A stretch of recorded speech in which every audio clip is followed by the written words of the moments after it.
Welcome to Caseback Watches. My name is Tim, and in this video I have the pleasure to present you the brand new Smiths PRS-55 1000. And this is a diver capable to dive deep 1000 meters with some bright colors and with some attitude.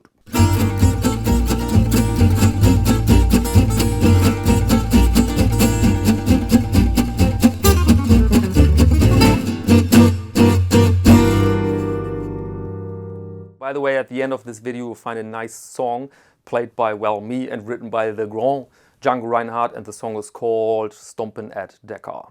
And I saw that watch on Instagram and I wrote an email immediately to Eddie Platz, the owner of Time Factors, and he was too kind to send me one of those watches here. Thank you very much for that, Eddie. And now I have the opportunity to show you everything in detail here.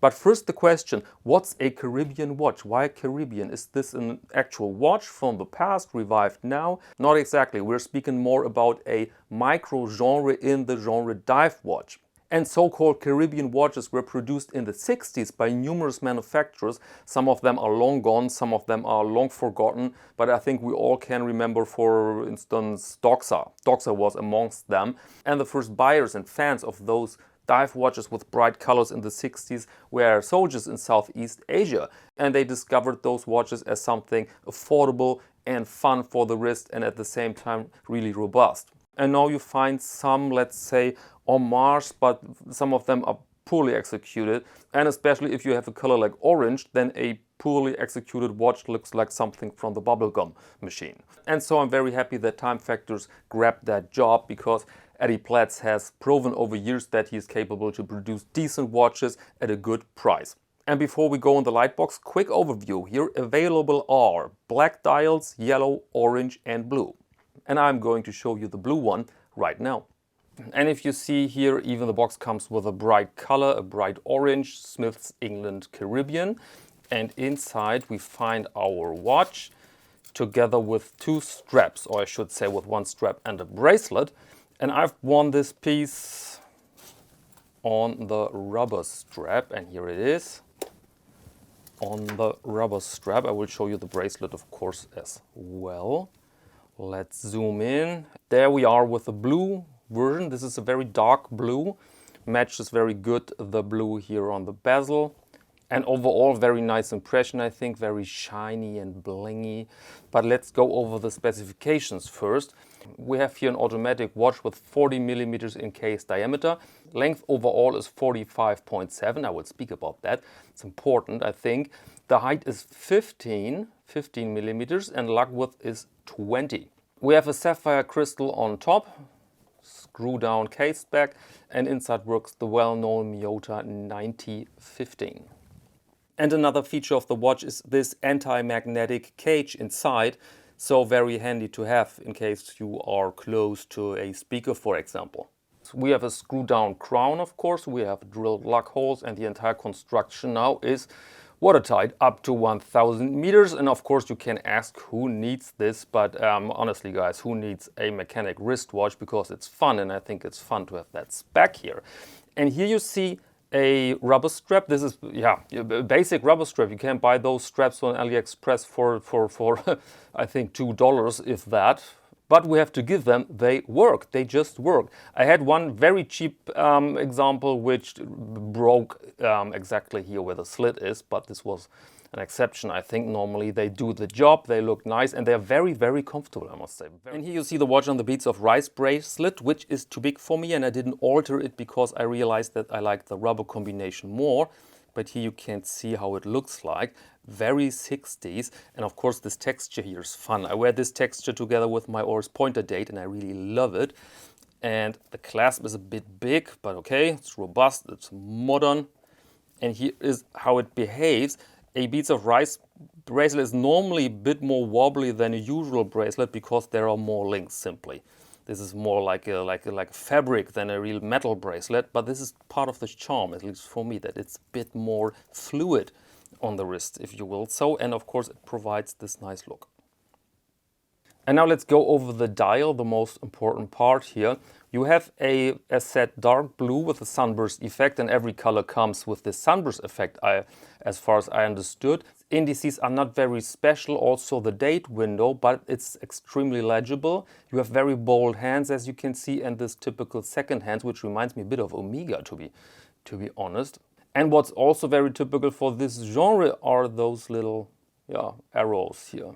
We have a 120 click bezel, enamel insert, very tight and aligns perfectly fine. We're not in the Seiko genre here, so everything okay with that. And here you see what the thing can make underwater in the darkness. And now let's go to the case. You see a completely polished case here. Very nice looking, very good looking, I must say. It's relatively high, but I experienced that it's a bit like a Zin on the wrist. I had here this Zin chronograph a few months ago, and it was also 15 centimeters. And this, sounds very high, but actually if the watch is short, then it's comfortable. And this is exactly the case here. This watch is relatively short. Normally with those specifications you would expect a, let's say, 48 millimeter length, but we have here only 45.7 millimeter, and you can see this. The lugs are relatively small compared to this big case. And I bet they've done this on purpose because, it makes the watch nice to handle. Okay, let's operate the watch. Screw down crown, as mentioned, works fine.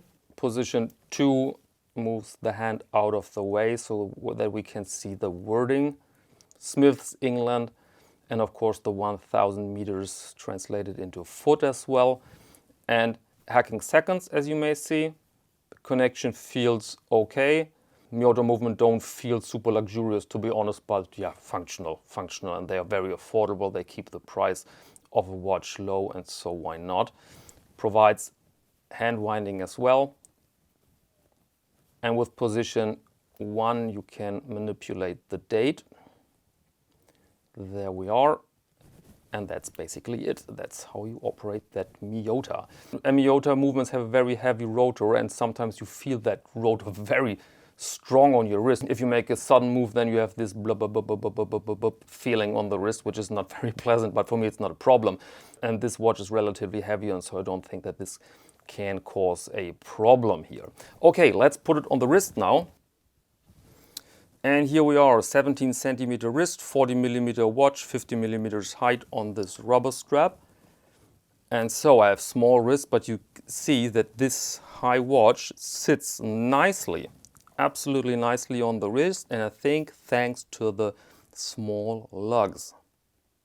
Okay, but this is not a commercial. Let's be super picky and brutal. What are the negatives here? And I think some little negatives, very small. I don't know what they have with the bezel action. The last watches I had here have very, very, very tight bezels, and I don't find this pretty handy, to be honest. I've heard that it's unusable underwater if this is so tight, and I think there's just a little spring inside which is a bit too stiff. So it's not a major problem, and nobody will really notice it maybe, but it's a bit of a downside, a bit of a small downside. And the other question, there you can see inside the watch, and you can see this metal ring around the place for a Rio with a very expensive watch. For example, here you see blank metal. And this leads me to the question, is the height of the watch a design feature or is it technically necessary? But maybe someone in the audience knows if it's technically necessary to gain that watertightness, for example. I mean, you need a very fat crystal and very fat caseback and everything. Maybe somebody is aware of that. Is the height here and this empty space here, is this technically necessary or is it only a design feature? Yeah, but this is a nice sight, right? This rich blue together with those nice reflections of the metal here. I just love it. It's just a beautiful look. There is functionality in it, character, and sheer beauty, sheer beauty.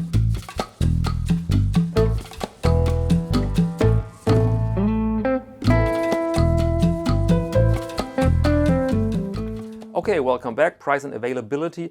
Bit of a painful topic because Eddie Platz cannot handle thousands of watches. So he sells 100 or 200 watches and then the shop is closed. So when you're watching this video, it's very likely that all of those watches here are sold, but they will come again then in a few weeks or months. And by the way, I've personally heard that those stories that you need seconds and a big amount of luck to grab one of those watches are a bit exaggerated. If you are there when the shop opens, you can sign up to the newsletter. If you're there with your credit card, and then you have your 5 minutes to do it. And so I think there is a chance to grab one of those watches. By the way, little wristwatch check. I have to send back the Time Factors watch today, and so I switched again to my vintage Rolex Datejust on one of my own straps, and I really love that combo.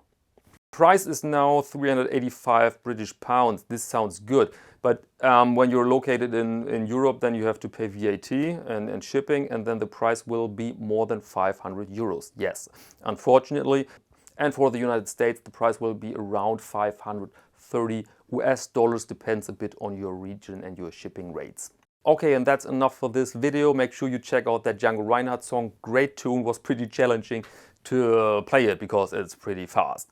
And if you want to see more progress on leatherworks and more watches and other stuff I find interesting, then please follow me on Instagram. It's Caseback_Tim. And now let me thank you very much for your attention, and until next time.